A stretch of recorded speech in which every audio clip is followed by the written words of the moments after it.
cho kia là lúc Cat Village nó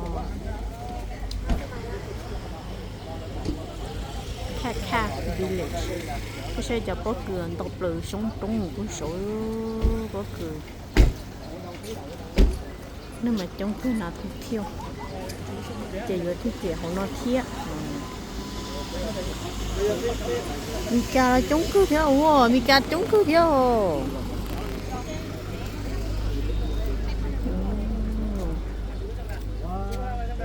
Chesking Station nó to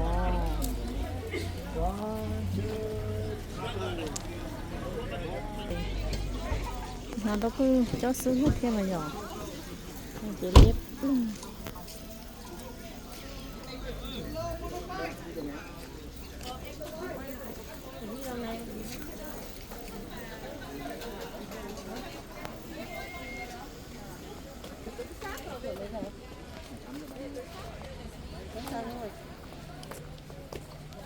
mới có năm 13 15 rồi. Tổng mà. Đây à?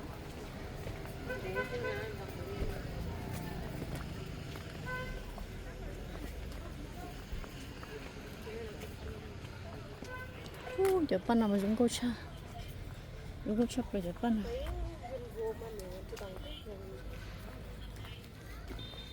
Junko tete.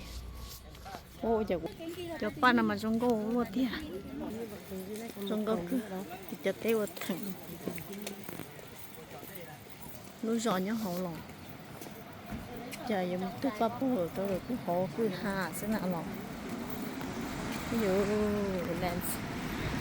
Rất là cái này giống như Mông Cổ nhỉ? dùng một chai đi nó.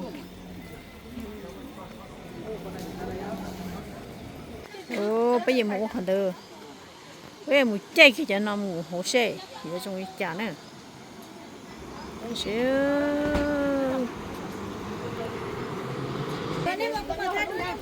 Bay rồi.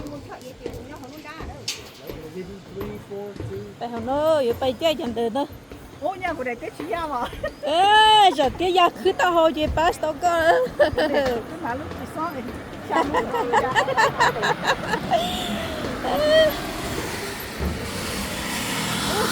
Ồ.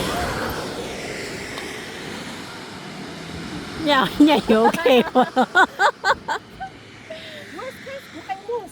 Nhà ok mà lọ. Hopefully. Cái là nó sẽ là bốc cái đó.